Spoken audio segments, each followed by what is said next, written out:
जहाँ डाल डाल पर सोने की चिड़िया करती है बसेरा, वो भारत देश है।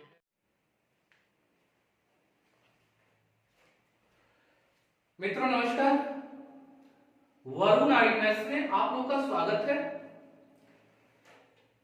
आज हम लोग अनुपात समानुपात के नेक्स्ट क्वेश्चन को पढ़ेंगे। तो आइए हम लोग देखते हैं। इससे पहले कि जो भी मेरे चैनल पर अभी प्रथम बार विजिट कर रहे हैं वे लोग चैनल को सब्सक्राइब कर लें। पुराने विद्यार्थी लाइक शेयर सब्सक्राइब करते रहें। हालांकि तो आप सब्सक्राइब कर ही चुके हैं। लाइक और कमेंट बॉक्स में भी चर्चा करें कि अच्छा आपको लग रहा है। आइए देखते हैं क्वेश्चन को। लिखा हुआ है कि किसी धन को ए बी तथा सी में 3:5:7 के अनुपात में बांटा गया है। यदि सी का भाग ए के भाग से 1600 रुपया अधिक हो तो बी का भाग कितना है। तो वेरी सिंपल क्वेश्चन है कि टोटल हम लोग ये देख लेते हैं।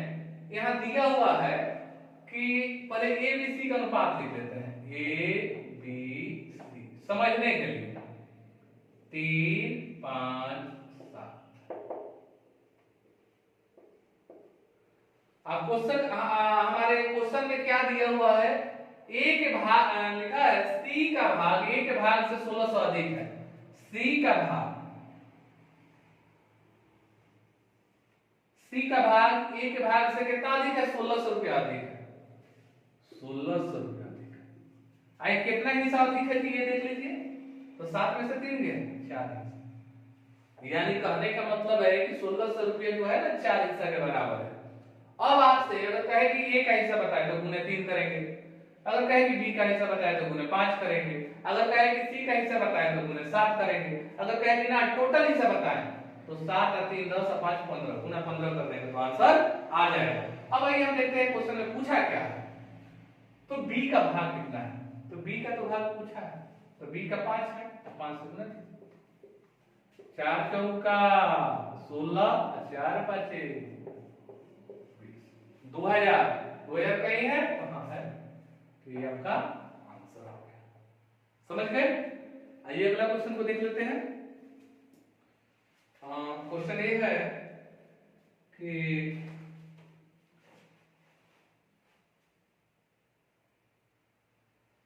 दो संख्याएं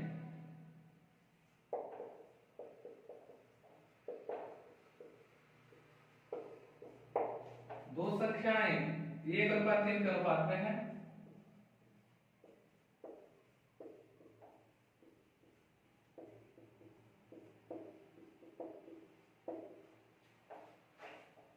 यदि इनका योगफल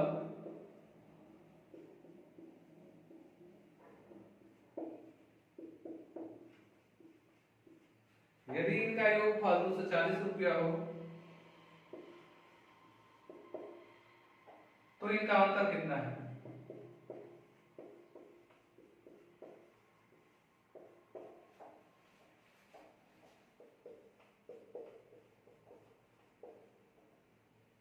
ऑप्शन ले लेते हैं। 120 108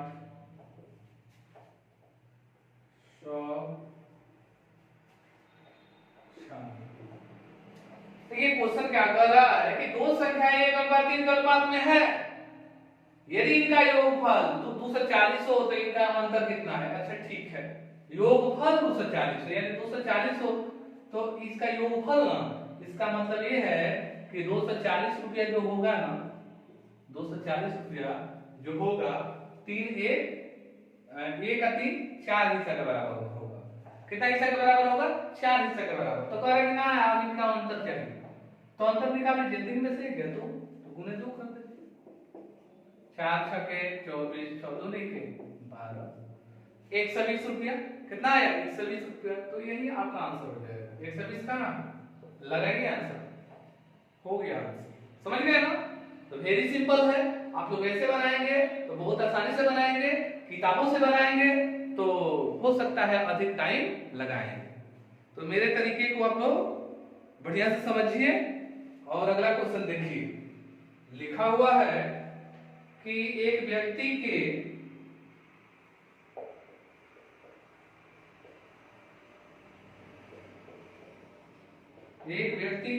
खर्च और बचत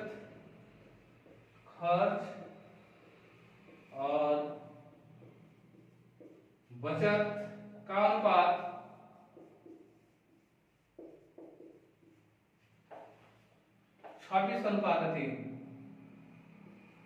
26:3 है।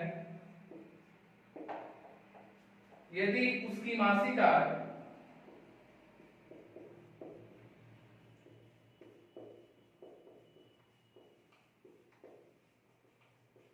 यदि उसकी मासिक आय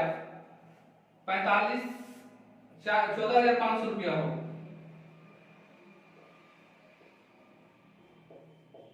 14,500 रुपया हो, तो उसकी मासिक बचत कितनी है? तो उसकी मासिक बचत कितनी है?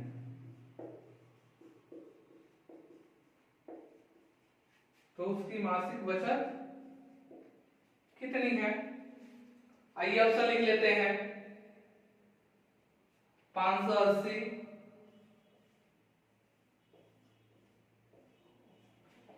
बी 700,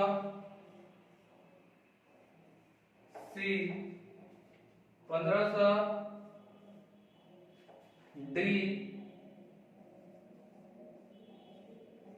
1560। क्वेश्चन को समझते हैं। एक व्यक्ति के खर्च और बचत का अनुपात 26:3 है। खर्च और बचत, ध्यान रखिएगा कि खर्च प्लस बचत को जोड़ते हैं तो आय होता है। तो इस कंसेप्ट को समझने के लिए हम लोग ऐसे समझते हैं, हम जितना कमाते हैं वो आय कहलाता है। हम जितना कमाते हैं वो आय कहलाता है। उसी आय में से हम क्या करते हैं? खर्चा करते हैं। खर्चा करते हैं ना जी। उसके बाद खर्चे के बाद कुछ बचा भी लेते हैं, इसका मतलब क्या है? आय बराबर खर्च प्लस बचत, यानी खर्च और बचत को जोड़ते हैं तो आय का निर्माण होता है ना? तो आइए देखते हैं। अब एक व्यक्ति के खर्च और बचत का अनुपात 26:3 है। यदि उसकी मासिक आय 14,500 रुपया हो तो उसकी मासिक बचत कितनी है? बातें बिल्कुल स्पष्ट है। मासिक आय 14,500 है, तो ये मासिक आय है। तो मासिक आय हम ज्ञात करेंगे ना, तो इसमें बचत कितना है, खर्चा कितना है? 26 हिस्सा, और बचत कितना है? 3 हिस्सा। तो कुल जोड़ेंगे तब ना हो जाएगा 29 हिस्सा। तो 29 हिस्सा हो जाएगा, तो एक आय 29 हिस्सा हो जाएगा। यहाँ आय 14,500 है, तब तुलना करेंगे, यानी बटा 29 करेंगे तो एक हिस्सा का मान आ जाएगा।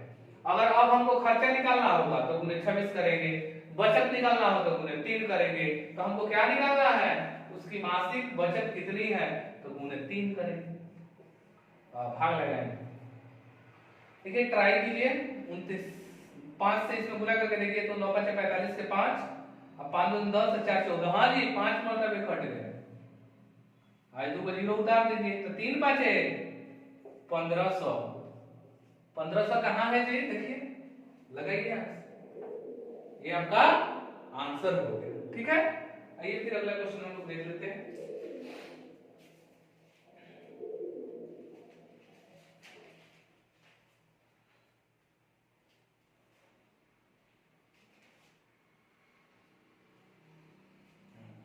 अगला क्वेश्चन है इसमें,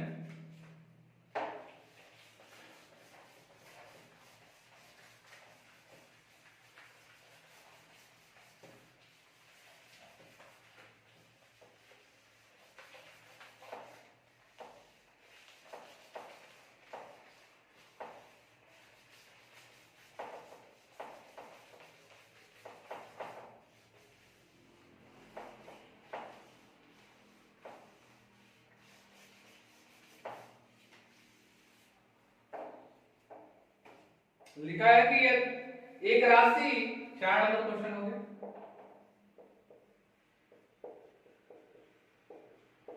एक राशि ए बी तथा सी में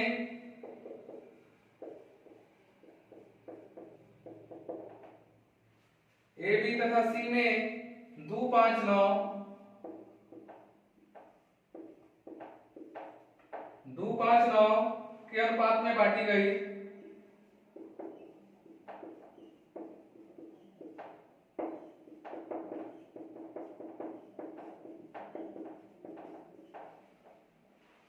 यदि ए का भाग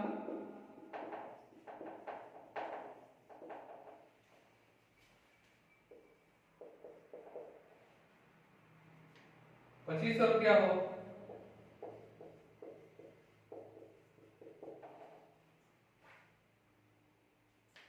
तो कुल राशि कितनी है?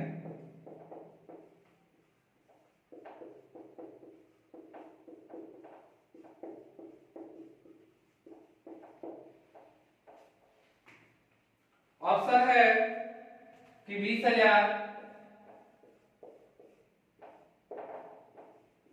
बी वाला ऑप्शन है 17,500,